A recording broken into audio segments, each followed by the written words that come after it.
This video is presented by mybookie.ag. What's up, guys? Here are my predictions and breakdown for UFC 248, headlined by Israel Adesanya versus Yoel Romero. The card itself doesn't look that strong. It's very top heavy, not a lot of name value, but there are some really interesting fighters, such as Rodolfo Vieira, who is an amazing Brazilian Jiu-Jitsu artist, 4-time Brazilian Jiu-Jitsu world champion, and 7-time World Cup champion. And we're talking about one of the best grapplers in the world today, undefeated in mixed martial arts. And not too far away, we have Mark Madsen, who's a silver medalist in the 2016 Olympics for Greco-Roman wrestling, also won silver 5 times in the World Championship, and he's undefeated in mixed martial arts as well, 9-0. So there are definitely some really interesting fighters, really interesting prospects on this card. Sean O'Malley's return, and that's the one we're going to start with. Sean O'Malley versus Jose Quinonez. Sean O'Malley coming up a 2-year layoff because of some USADA suspensions, violations, all sort of stuff, wonkiness just going on. But he has been pretty busy in the world of Brazilian Jiu-Jitsu. He has competed in tournaments, been training constantly, but a very young fighter who isn't competing consistently usually will hurt the results more than an older fighter taking a layoff. So I do actually expect Sean O'Malley to take a little bit of a hit. He might not be as smooth and as sharp out there, but still, there's a lot of things he does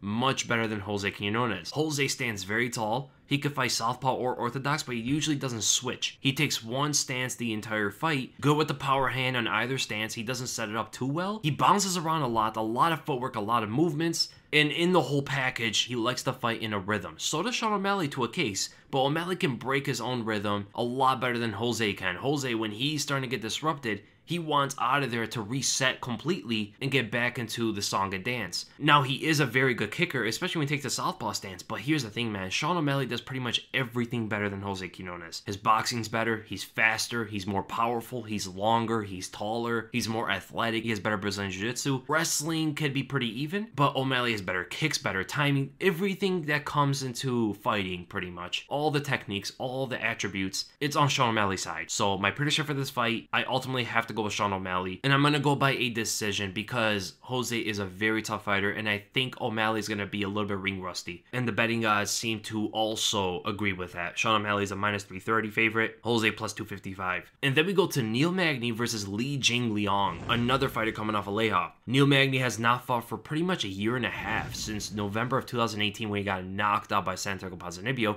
so it's a good thing that he took some time off. He's a very experienced fighter, so I don't see the layoff really hurting him that badly, and he is coming off a bad loss, so he will be recovered for this fight. But here's the other thing, man.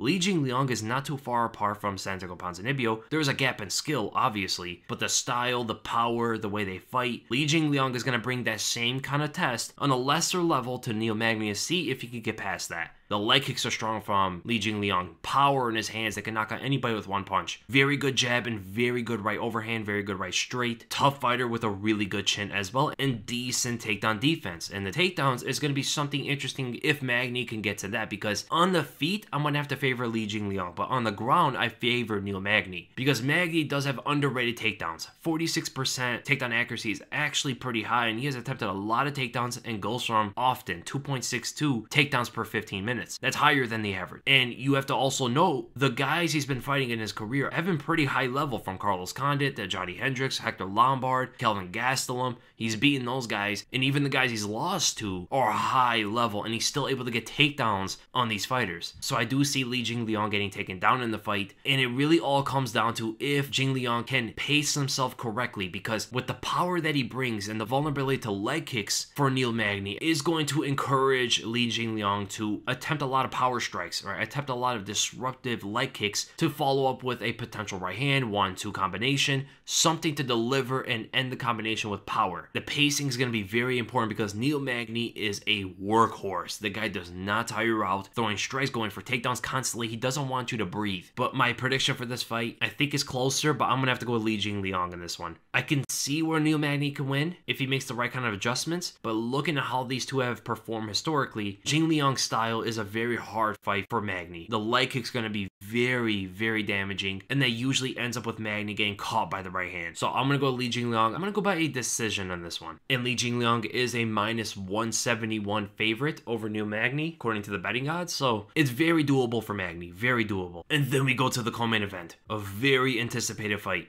Zhang Weili versus Joanna Jedrzejczyk. This is one of the most fascinating fights you could put on in women's MMA right now. Zhang Weili seemed to be the new star, the new face of women's MMA. I mean, fans are even contemplating her fighting Valentina Shevchenko already, and she hasn't even defended her belt yet. There's a lot of hype on her. There's a lot of following behind her. But she is fighting the greatest strawweight of all time, one of the greatest female fighters of all time, and this is legacy defining for Zhang Weili. Get by Joanna, and you are possibly entering that legendary status. Personally, in my opinion, this is the absolute hardest fight for Zhang Weili. This is the nightmare matchup for her. And a big reason for that is distance management, range attacks, balance, takedown defense. Joanna has a lot of things that acts almost like a kryptonite to Zhang Weili. Weili may be very powerful. She has enough power to hurt Joanna with any shot. Very, very strong in the clinch, and she drives takedowns to eventually get up to the clinch, hit the tie plum, throw knees and stuff like that. But in this fight, for the first time, Weili is going to meet her match when it comes to the clinch exchange. Even though Joanna is strong, her technique greatly trumps her physicality, and possibly could even trump Weili's technique and physicality. So the closest range of the fight, I can say, is pretty dead even. What about the close boxing range? I believe that is where Weili's gonna have the biggest advantage, because she doesn't throw punches very long. She throws very short punches, even shorter than her 63-inch reach shows, where she doesn't torque her entire body around. It's almost like a karate straight right hand or something like that, you know? It's not a boxing technique which she's leveraging all the way through, switching shoulders and rotation. When she throws her right hand, a lot of times her shoulders get square, and that's where it stops. You need to extend it a little bit more, especially for her to connect on someone like Joanna, because Joanna has a lot of leverage in her straights, a lot of leverage in her jabs. She throws them from very long range. Is able to retract them at a blink of an eye.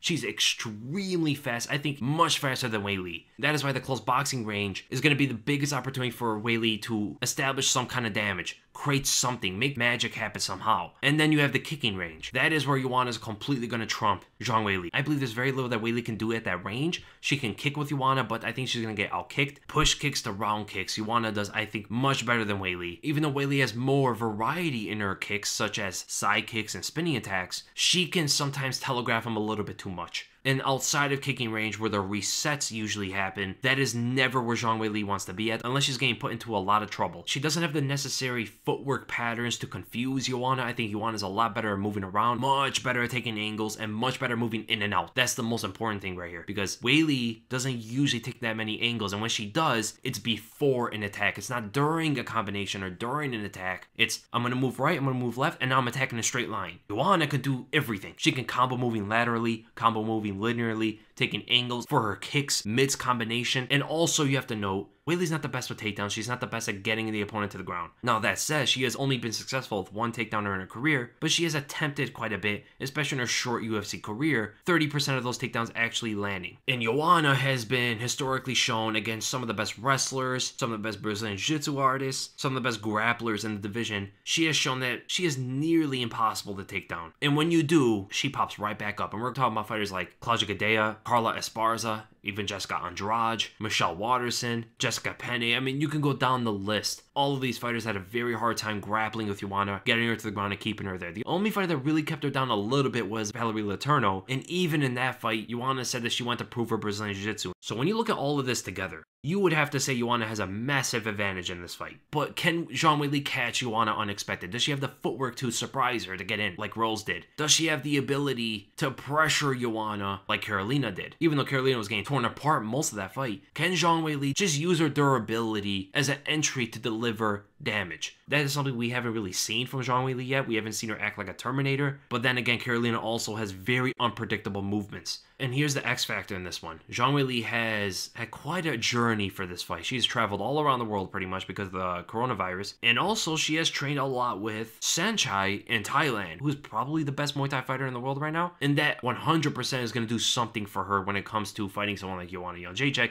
Even though Joanna has a different style to Saenchai, it's definitely going to help her in some way to prepare for this. But my prediction for this fight, I'm ultimately going to go with Joanna Jedrzejczyk. And I am going to go by a decision, of course. Joanna, with 69% of her wins going to a decision, she has so much experience going 5 rounds. Has gone 5 rounds more than probably any female fighter in UFC history. She knows how to pace herself. She has extremely good cardio. If she sits on her punches, she can deliver power like earlier in her UFC career. She kind of went away from that after the Jessica Penne fight. I mean, we look at her first fight with Claudia Gadelha, you look at her fight with Juliana Lima, Carla Esparza, and Jessica Penne, she was really sitting on her punches. She had a very different style. Then she changed it and became a lot more mobile and throwing like 70% punches instead of loading up on all of her shots. But if she decides to load up 100% of her punches, she definitely has enough power to back off Zhang Weili. I think she's going to win 4 rounds out of the 5. And the betting gods have Zhang Weili as a minus 185 favorite, almost a 2-to-1 favorite, so I do disagree with that quite a bit. And then we go to the main event. The fight a lot of people didn't want in the first place, but complete switched their tune.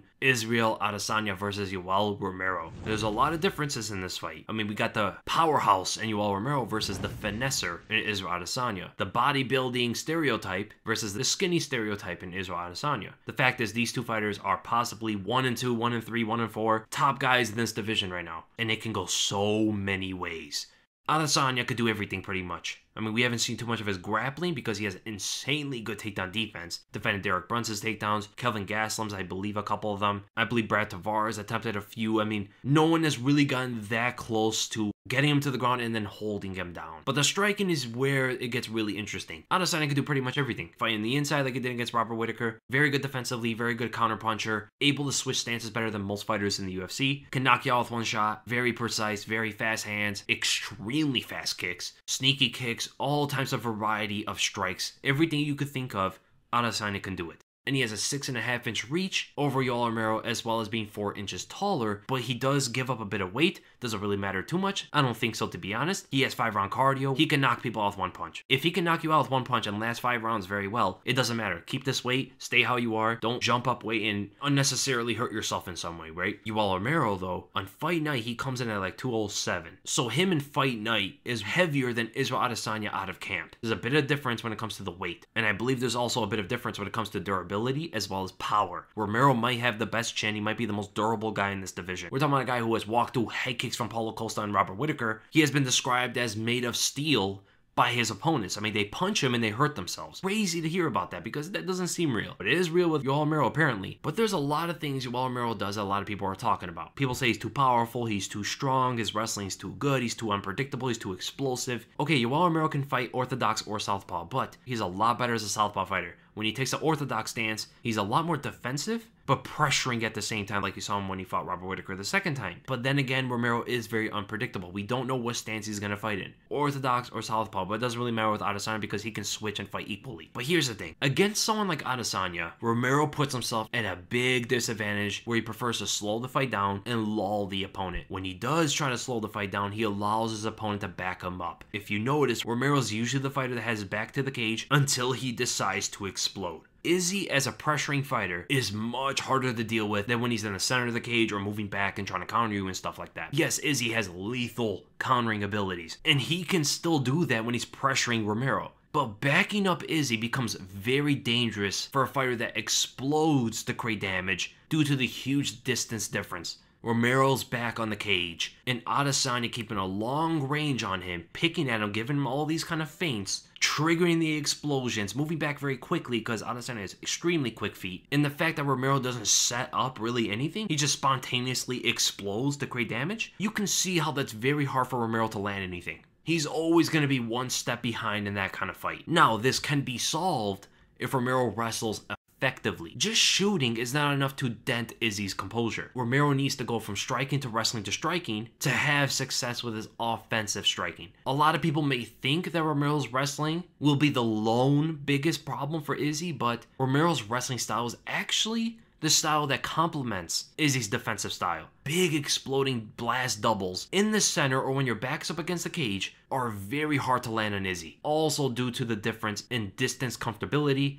in these two. The way Romero's wrestling will work is if Izzy extends too much and opens himself up and Romero gets under that with a double leg or something like that, right? Pretty much Izzy making a big mistake as he's being offensive. Or if Romero gets Izzy's respect in the striking, that will dwindle the focus from the wrestling and strengthen it on the striking, which allows the wrestling to catch Izzy a lot more off guard. I mean, Shooting a blast double without setting it up from a far range when you're getting pushed back is a very hard thing to do against Izzy. It just is at the end of the day. You need someone who's a little bit more grueling with the wrestling, constantly working, can set up behind a jab, something like GSP. That works a lot better because you're tricking the focus, right? It's very hard to break Israel Adesanya's composure, right? It's very hard to trick him. He's usually the magician out there. He's usually the one that's throwing these feints at you, setting these traps, and when you're back up to the cage, there's more area for him to put traps down. Romero needs to do something a little bit different for his wrestling to really work. But here's a very interesting thing about Israel Adesanya that can lead possibly to Romero getting a takedown or just him landing a strike in general. Izzy has been shown to lean very far when opponents lunge punches at him.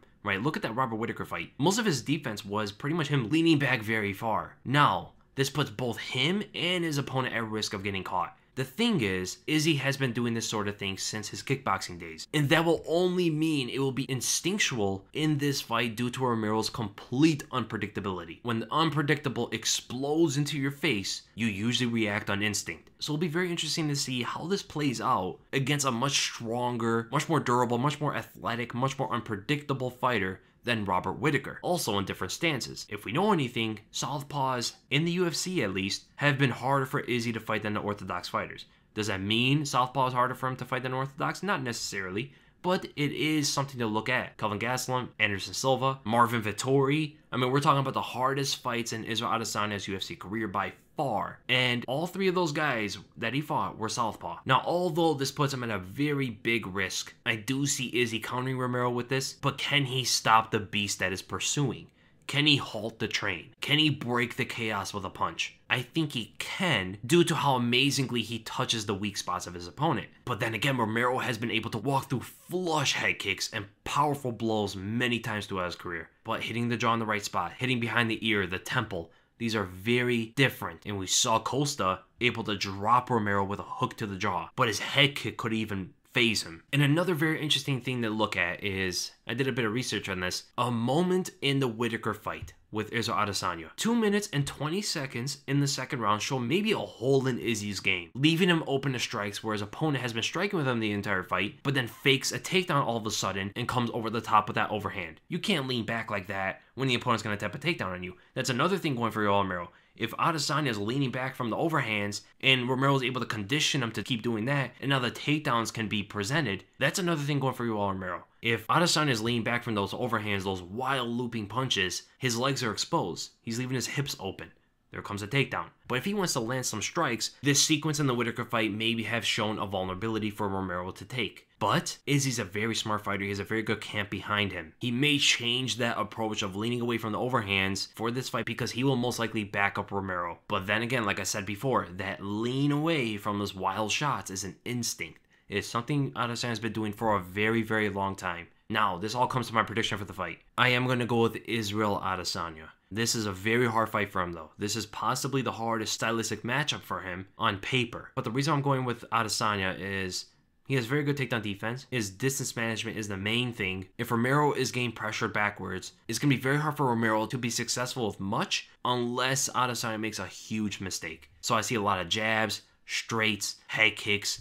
I don't see any trickery from Romero really catching Adesanya off guard. Maybe later in the fight because for some reason Romero gets more effective and successful as the fight goes on, even though he's getting more tired. But I am going to go with Israel Adesanya, and I am going to go by a decision. I think it's very hard to stop Yoel Romero. I have a strong feeling that Adesanya is going to be dominating the fight, catching Romero, make him look silly at times, and then makes one big mistake, leans away with his hands down, and gets caught right over the jaw, like 4th round. As I look at this fight, that image just doesn't escape my head. Just that gut feeling, man. Romero pulls it off, some comeback finish against a more technical and skilled fighter. But let me see what the betting odds have this as. So Adesanya is almost a 3-1 favorite, minus 285 to the plus 225 Yoel Romero. I do not agree with that. Even though I think Adesanya is going to win, this fight is very close, man. I think it's a little bit disrespectful to Yoel Romero, to be honest. Now, I will say this. I would rather put money on Romero than Adesanya due to how close this fight is and due to the huge possibility that Romero goes and catches Adesanya at some point in the fight or just dominates. The odds are so far apart, the risk for Adesanya is not worth it.